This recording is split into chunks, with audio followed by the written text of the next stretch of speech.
হযরত হানজালা রাদিয়াল্লাহু তাআলা আনহুর বয়স মাত্র 21 বছর। কত বছর?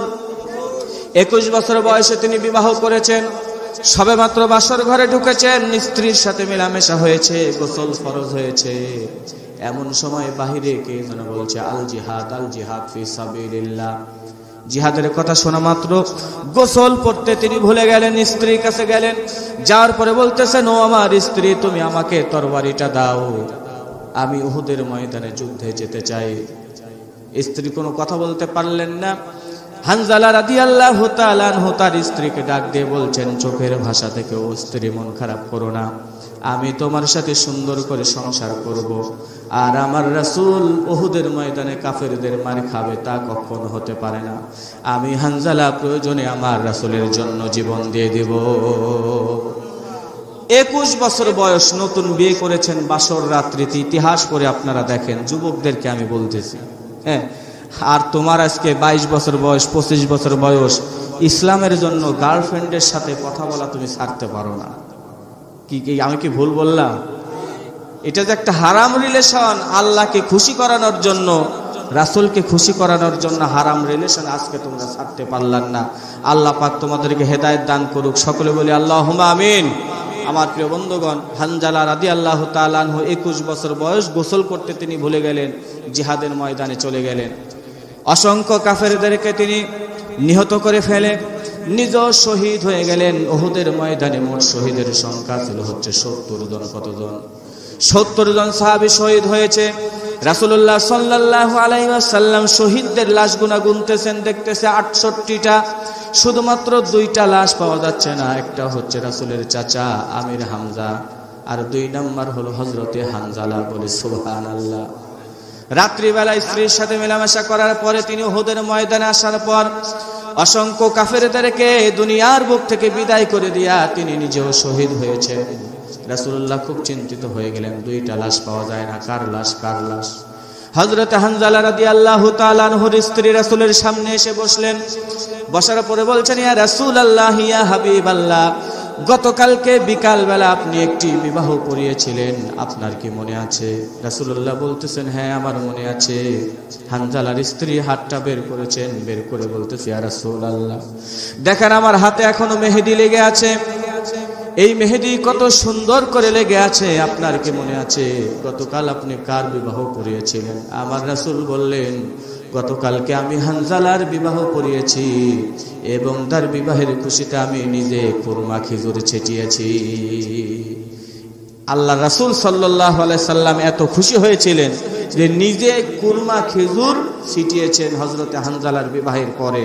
হযরতে হানজালা রাদিয়াল্লাহু তাআলা আনহুর স্ত্রী এসে বলতেছে, রাসূল, ইয়া রাসূলুল্লাহ, ইয়া হাবিবাল্লাহ, আমার স্বামীর সাথে রাত্রে আমার মেলামেশা হয়েছে, আমার স্বামীর উপরে গোসল ফরজ হয়েছে। আপনি তো শহীদদেরকে কখনো গোসল করান না, কারণ শহীদরা কিয়ামতের দিন রক্ত মাখা অবস্থায় আল্লাহর কাছে দাঁড়িয়ে যাবে। আল্লাহ রাব্বুল আলামিন শহীদদেরকে জিজ্ঞাসা করবেন, শহীদ তোমরা কেন রক্ত মাখা অবস্থায় উঠলে? শহীদরা সেই দিন বলবে, আল্লাহ তোমার দ্বীনের জন্য, ইসলামের জন্য, তোমার জন্য, তোমার রাসূলের জন্য আমরা জিহাদ করেছি, কাফেরদের বিরুদ্ধে আমরা লড়াই করে শহীদ হয়েছি। আল্লাহ রাব্বুল আলামিন সেই দিন বলবেন, যাও, আজকে তোমাদের কোনো চিন্তা নাই, বিনা হিসাবে তোমরা আমার জান্নাতে চলে যাও। এখানে একটা পয়েন্ট বলে রাখি, খুব গুরুত্বপূর্ণ পয়েন্ট, খুব গুরুত্বপূর্ণ পয়েন্ট। রাসূল বলেছেন, ইয়াগফিরুল্লাহু লিশ-শাহিদ কুল্লা শাইইন ইল্লা দাইন, শহীদদের সমস্ত গুনাহ আল্লাহ পাক ক্ষমা করে দিবে, ইল্লা দাইন, শুধুমাত্র ঋণের গুনাহ আল্লাহ পাক ক্ষমা করবে না। আপনারা না, আমরা 2 টাকা, 5 টাকা, 6 টাকা, কত টাকা যে ঋণগ্রস্ত ভাই, যারা দোকানদার আছেন, দেখবেন আপনার কাছে যেই কাস্টমার একবার টাকা নিছে, আর কি বলে, বাজার করছে, দোকান থেকে কোনো কিছু নিছে, 2000 টাকা বিল ঋণ আছে বাকি, ও দেখবেন যে আপনার দোকানের সামনে দিয়ে 2 বছর আর হাঁটবে না। আপনি ফোন দিতে দিতে দেখবেন 2000 টাকা শেষ, তাও এই টাকা উঠানো সম্ভব হয় না ভাই। ঋণ মারাত্মক একটি জিনিস।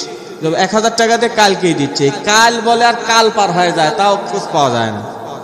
বহু মানুষের কাছে আপনি টাকা পান, হিসাব করে দেখেন। এই যারা ঋণগ্রস্ত আছেন, আমি আপনাদেরকে উদাত্তভাবে আহ্বান জানাচ্ছি, অনুরোধ করছি, ঋণের গুনাহ শহীদদেরকে আল্লাহ পাক ক্ষমা করবেন না, আর আমার আপনার মতো যদু মধু কদু এর তো কোনো হিসাবে নাই।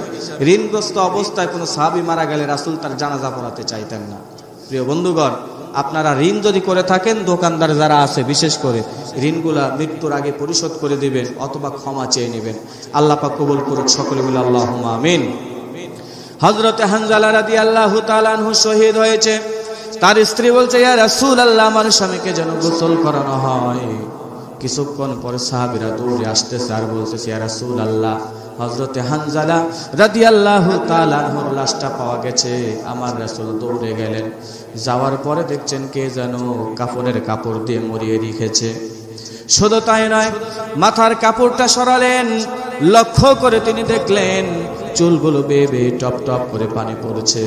হযরতে জিবরাইল আলাইহিস সালাম রাসূলের কাছে আসলেন, এসে বলছেন, ইয়া রাসূলুল্লাহ, হযরতে হানজালা যুবক মানুষ, মাত্র 21 বছর বয়স, নিজের যৌবনকে বিসর্জন দিয়া সুন্দরী স্ত্রীকে নিজের ঘরের ভিতরে রেখে দিয়া আপনার জন্য, দ্বীনের জন্য, আপনাকে রাজি খুশি করানোর জন্য, আল্লাহকে রাজি খুশি করানোর জন্য যুদ্ধের ময়দানে এসেছে।